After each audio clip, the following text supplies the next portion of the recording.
Bonjour à tous et bienvenue ce matin à l'heure des pros. C'est un monde nouveau qui naît sous nos yeux depuis bientôt 2 ans. Un monde de restrictions, de privations, de contrôle, un monde de passes sanitaires, de passes vaccinales, de passes professionnelles, un monde de confinement, de couvre-feu, de masques, de gestes barrières, un monde de délation, d'accusations, de dénonciations. J'entendais que dans les cours d'école, certains élèves font désormais la police contre leurs petits camarades. Ils pourchassent ceux qui ne portent pas le masque. Il y a dans certains esprits des choses qui s'apprennent très tôt. Depuis des mois, j'ai l'intuition que nous avons mis le doigt dans un engrenage duquel nous ne sortirons plus. Depuis des mois, je vois un variant remplacer un autre variant, comme dans un monde sans fin. J'observe aussi que tout le monde, ou presque, semble d'accord. Il est né, le divin enfant, l'enfant du Covid, l'enfant de la peur, l'enfant du diable, qui sait.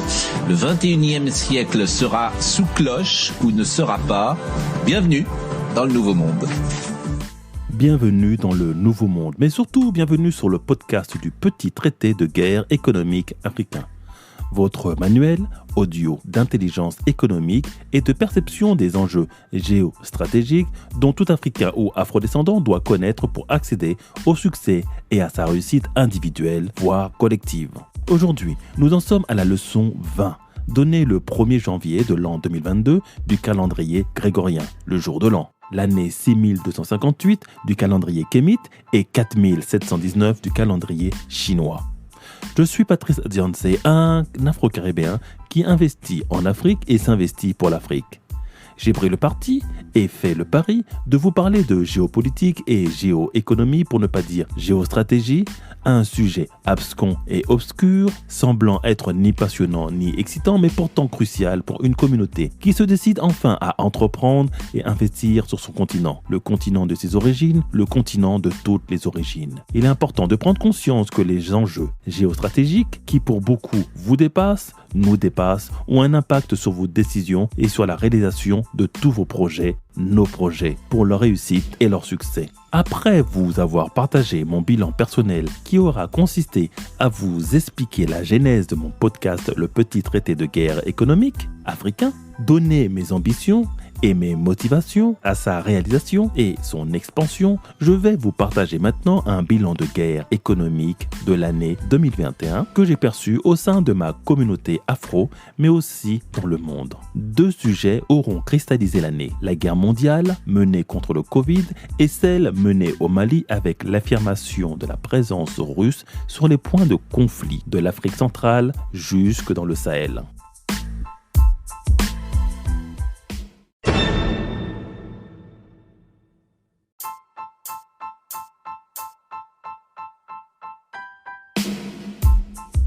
Nous vivons une période trouble et presque cataclysmique. L'Occident n'a pas connu de grande guerre depuis 1945, mais sait en inventer une en 2020 contre un virus. Le monde contemporain est traversé de guerres militaires et terroristes, économiques et financières, et pour la première fois, nous sommes en guerre sanitaire. J'avais pour mes premiers épisodes pris en générique la déclaration de guerre du président Macron contre ce virus. Nous sommes en guerre. Nous ne luttons ni contre une armée, ni contre une autre nation. Mais l'ennemi est là, invisible, insaisissable, qui progresse. Et cela requiert notre mobilisation générale. Nous sommes en guerre. Cette dernière aura démarré fin 2019 en Asie et plus précisément en Chine dans la province du Hubei, dont la capitale est Wuhan, pour prendre une propension mondiale. L'arrivée de la pandémie dite du Covid-19, initialement appelée coronavirus, arrive à un bien étrange moment, qui a éveillé l'attention des lanceurs d'alerte, aussi désignés comme des complotistes. Les complotistes, ou plutôt les lanceurs d'alerte, sont souvent plus à l'affût que le reste de la population sur les sujets de la cité, de la communauté ou leur communauté qui les anime. Ils ont un rôle important dans nos sociétés parasitées par un trop grand nombre d'informations arrivant de toutes parts. Pour parer à cette hypertrophie de l'information, notre cerveau doit en sélectionner un certain nombre qu'elle considérerait comme vrai, quelle qu'en soit la teneur et le messager. Le cerveau traiterait environ 400 milliards de bytes d'informations par seconde. Cependant, seuls 2000 de ces bytes de données parviendraient à la conscience, soit 0,00001% selon le professeur G. Dispenza. La vue traite 10 millions de bytes par seconde. Le toucher, 1 million de bytes par seconde. L'ouïe, c'est 100 000 bytes par seconde. L'odorat, c'est 100 000 bytes par seconde. Et le goût, seulement 1000 bytes par seconde.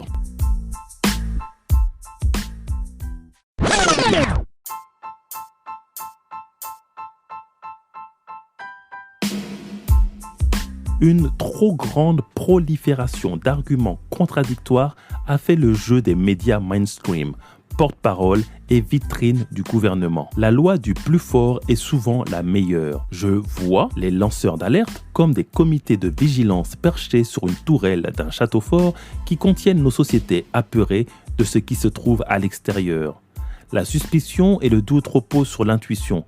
Nous ne sommes pas tous câblés de la même façon et nos signaux d'alerte plus ou moins sensibles, car tout depuis le début cloche et ne tient pas debout. Par contre, nous vivons une époque extrêmement intéressante où l'on voit en temps réel l'exercice de la manipulation des masses qui font suite à de grands auteurs comme Noam Chomsky, auteur de La fabrication du consentement de la propagande médiatique en démocratie. Dans cette œuvre, écrite à plusieurs mains, Noam Chomsky et Edward Herman avancent l'idée que les médias diffusent avant tout une propagande au bénéfice d'un groupe de dominants. Loin de constituer un quatrième pouvoir, en démocratie, la principale fonction des médias est, selon eux, de traiter et de manipuler l'information afin de servir les intérêts des élites politiques et économiques.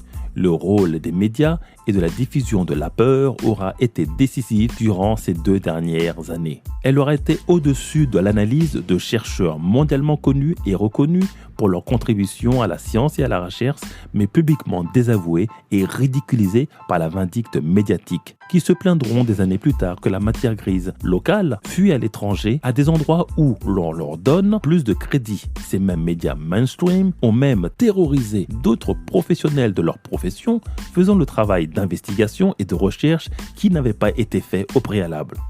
L'objectif final de toute cette campagne de terreur est que tout le monde soit vacciné, quelle qu'en soit l'efficacité avérée ou pas du produit. Le soupçon est que les intérêts économiques individuels d'une minorité impactent la vie et le quotidien d'une majorité pour leurs bénéfices propres, car personne ne croit à l'efficacité du vaccin. Par contre, tout le monde souhaiterait pouvoir vivre sa vie normalement. Et comme une roulette russe, chacun prend le risque, ou pas, de se faire piquer, en priant de ne pas avoir d'effets secondaires indésirables. Dans cette épreuve que traverse l'humanité, ce qui est grave, ce n'est pas ce qui est dit, mais ce qui ne l'est pas. L'on a des effets loupes sur des situations comme l'engorgement des hôpitaux en omettant de dire que des milliers de lits ont été fermés et que l'on a un sous-effectif flagrant du personnel hospitalier. En gros, n'importe quelle épidémie est demain en mesure d'engorger tous nos hôpitaux. Tous les métiers de service savent qu'ils peuvent avoir des heures de rush suivies d'heures creuses, comme entre midi et 14h par exemple, dans tous les fast-foods de la place qui précéderont des heures d'accalmie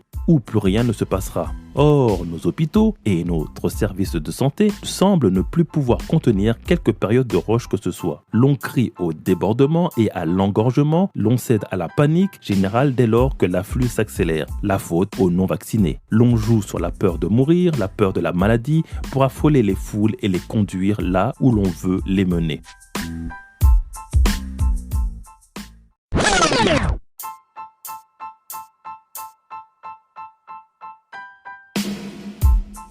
Ce qui a fait que l'Occident est venu rompre notre quiétude en Afrique au XIVe siècle est qu'elle sortait d'une épidémie de peste noire. L'épidémie de peste noire qui a atteint l'Europe en 1348, appelée la Grande Peste, a été particulièrement dévastatrice, décimant quelques 25 millions de personnes, soit le tiers de la population européenne de l'époque. En France, cette épidémie intervient au début de la guerre de 100 ans. L'Europe d'alors était sale et insalubre, rats et puces pullulaient partout. Puis l'on a eu la grippe espagnole en 1918. Cette pandémie a fait de 20 à 50 millions de morts dans le monde selon l'Institut Pasteur, environ 4 à 20% des malades. L'on arrive en 2020 avec 5 millions de morts du Covid sur une population mondiale de 8 milliards, environ 1,7% des malades. 5 millions sur les 280 millions de cas Covid, soit 0,06% de la population mondiale selon les chiffres donnés par Our World in Data que vous trouverez facilement sur Internet. Au vu des chiffres, l'on comprend que l'on essaye de tuer une mouche avec un marteau à pilon. Car comment l'on devra réagir quand 8 milliards environ de personnes auront été rendues malades ou rendues vulnérables aux prochaines attaques virales et épidémiologique que nous réserve Dame Nature. L'on oublie qu'elle était là avant nous et elle le sera après nous. Et que si nous nous égarons, elle ne nous fera pas de quartier. Elle nous fera disparaître de la surface de la Terre aussi vite qu'elle nous y a déposé. Le corps humain qu'elle nous a offert à chacun de nous, voire toute forme vivante sur cette Terre, est de la très haute technologie organique, capable pour l'humain de s'auto-réparer, de s'auto-régénérer, de s'auto-dupliquer et de s'auto-guérir si l'on l'entretient correctement. Dérégler cette belle mécanique pour des folles histoires financières peut signifier notre disparition et notre éradication de la surface de la Terre comme le furent nos chers dinosaures. Nous aspirons tous à mourir, mais pas celle de détruire l'humanité.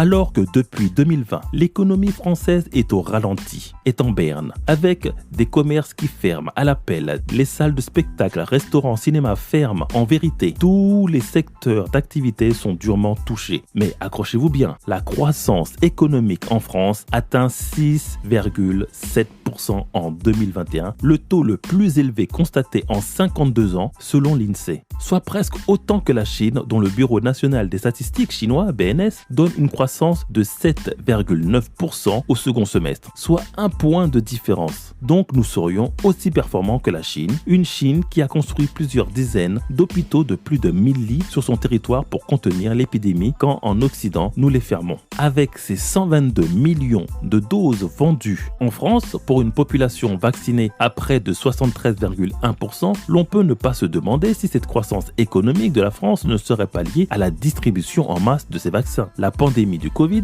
devient un booster économique comme la 3e dose. Et l'on comprend soudainement mieux pourquoi tout cet empressement à vendre du vaccin. L'on parle de 9 milliards de doses vendues dans le monde, toutes marques confondues. Voilà pourquoi chacun souhaite que l'on utilise son vaccin plutôt qu'un autre. Avant la santé publique, nous sommes dans des considérations purement économiques. Aucune éthique, aucune précaution. L'on veut maintenant s'attaquer au marché de l'enfance qui multiplierait presque par 2 le nombre de doses vendues. Donc attendons-nous à voir une croissance à 2 chiffres pour la France, ce qui ne se sera jamais vu depuis la fin de la Seconde Guerre mondiale. Le sujet de la pandémie du Covid est tellement délicat qu'aucun activiste panafricain n'ose s'exprimer sur le sujet. Il existe une vraie terreur au sujet du traitement de cette pandémie qui renvoie à beaucoup d'autres sujets désignés comme complotistes que nous ne pourrons pas traiter cette fois-ci. Plus technique et plus technologique, je vous invite à réécouter mon podcast Facebook doit mourir pour comprendre quelle est la suite de ce programme de vaccination. Tout est écrit. The future is now. Prendras-tu la pilule rouge ou la pilule bleue?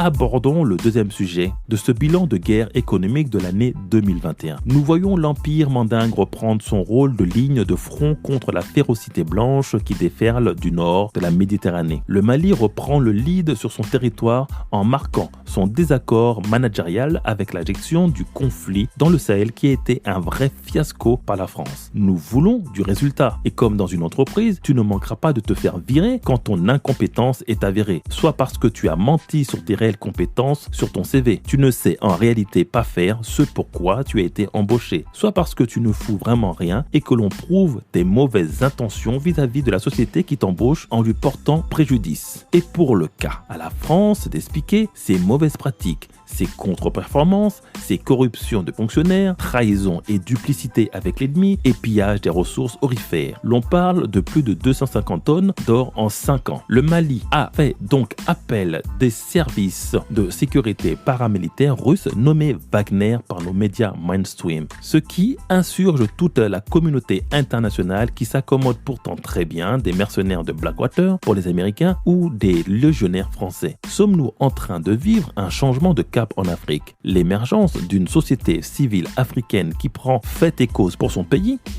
aux côtés de son dirigeant prêt à braver les armées européennes, américaines, chinoises ou russes, est un fait nouveau. Cela marque un tournant décisif qui sera d'autant plus intéressant à suivre que l'on va avoir des élections françaises en 2022 dont l'enjeu africain tournera en tâche de fond. Ceux qui feront croire qu'ils veulent abandonner le fait colonial alors que leur mentor de Gaulle en est l'expression. Puis ceux qui joueront du mondialisme et de la séduction pour atteindre la jeunesse africaine et sa diaspora, comme a pu l'être le sommet Afrique-France de Montpellier d'octobre 2021.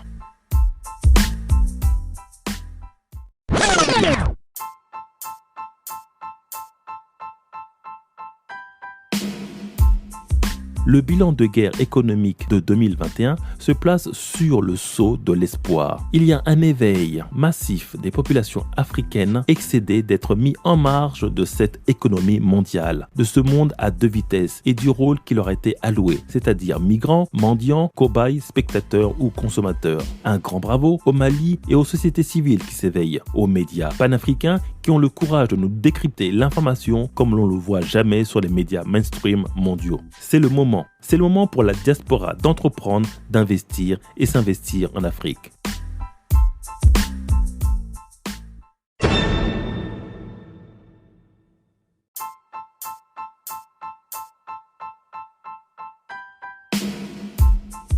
J'espère que ce bilan 2021 exhaustif et constructif vous aura donné un autre aperçu des enjeux économiques qui se jouent actuellement en live. Nous nous retrouverons pour une nouvelle année plein de décryptage et d'analyse sur ma chaîne YouTube et mon podcast en ligne du petit traité de guerre économique africain. Je suis Patrice Diansé, un Afro-Caribéen qui investit en Afrique et s'investit pour l'Afrique. Entreprendre ou mourir, nous vaincrons.